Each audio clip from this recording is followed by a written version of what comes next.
Hi there. So today we're going to talk about the Queen of Cups.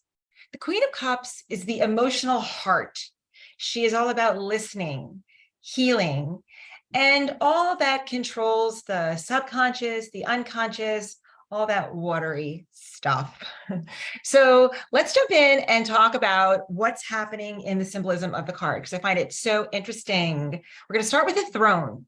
If you look at her throne, it resembles a shell, and it implies the position of the active listener.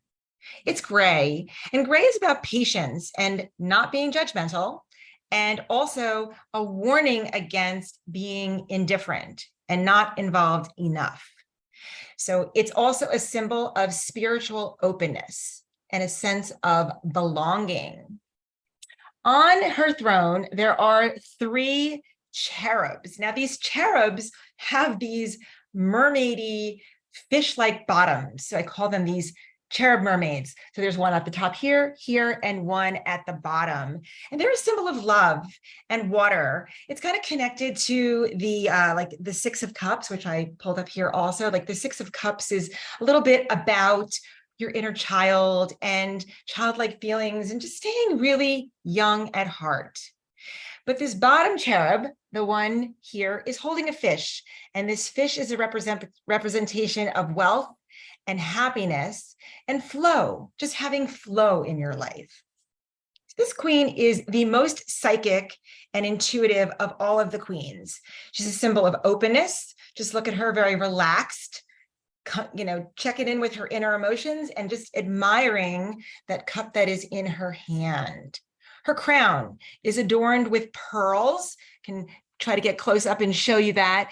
And, they have that saying, pearls of wisdom, and, pearls represent wisdom that we've gained from experience. So this can be about being wiser after maybe enduring some type of hardship that you are now wiser and better off for. She's wearing these blue and white robes, and they echo the clothing that was worn by the high priestess. Once again, I can reference her, the high priestess, which is connected to the moon, also another watery card. And she's kind of like the mama, and the Queen of Cups comes underneath her. And it's said that all of the waters, all of the ocean waters of the world come from this Queen of Cups's robes. Her position at the shoreline is that she sits in between the land and the sea, where feeling and thought exist. But her feet, if you notice, do not touch the water, which stands for her thoughts and feelings being on the outside. The cup is a symbol of spiritual wealth. And look at that ornate cup. It's gorgeous, that Gothic cup with this unbelievable lid and these handles. The way she's looking at it almost as if she's using it as like a scrying tool, like how you might use like a crystal ball to get answers. She's using it as like a fortune telling tool. And, there has a lid on it. This is the only cup in the deck that has a lid on it. But you know what? She doesn't need to have it open in order to see, in order to know what's inside, because she's using her sixth sense. She knows when the timing is right, and everything will be revealed within its right time. This queen is very emotional and sensitive, and she keeps her feelings under a lid, and her world is veiled, and a lot of things are hidden. So, many of the queen's creative impulsives are unconscious or coming from her subconscious. So I just want to give a little polarity, a little difference in what's going on. So the throne is like a shell. It's open, but the cup is closed. And the throne is like a receptive ear that is listening. The cup is how you feel. And it's also about connecting with your uniqueness. There's only one of you. And that's why there's no competition in this world. And the last thing I want to point out with the cup are these unbelievably ornate handles, which appear to be like two angels that are guarding the cup. And these angels seem to represent the Ark of the Covenant, which is where the 10 Commandments were thought to be housed. And they, just like the 10 Commandments were guarded, the contents of this cup are being guarded. It's a message, and it's protecting you. You are valuable. and your individuality is also quite valuable.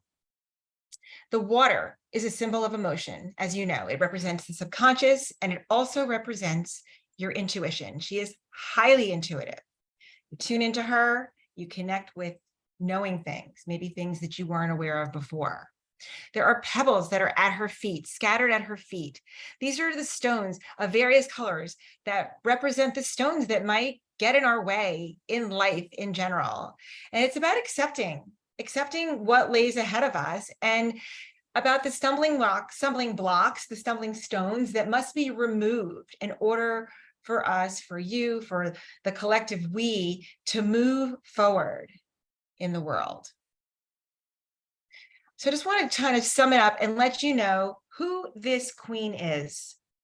She is the wise mind that lives within each of us, a visionary who interprets our dreams, and an intuitive who helps us find our way, even when it's foggy, when it's dark, or when things are really emotional. So tap into your inner queen. She's got you. So with that, I want to give you some prompts, some journal prompts that I wrote for you on my handy dandy note card here. The first question I have for you is, how do your feelings affect your decision making? And the second question, which I would love for you to put in the box below, give me a little comment, is what is your intuition telling you right now? I can't wait to hear. So with that, I would love to hear any other comments you have. What do you think about the queen? Do you agree with my thoughts? Do you agree with the interpretation of the symbols in the cards? Come on and add to it. I'd love to hear anything that you've got, and I promise I will reply. So with that, if you want to find me, also in the box below, you can sign up for my newsletter, which is free. I give it to you every week. And if you'd like to follow me on social media, my handles and where to find me are all written below. Thank you so much for stopping by, and I look forward to seeing you the next time.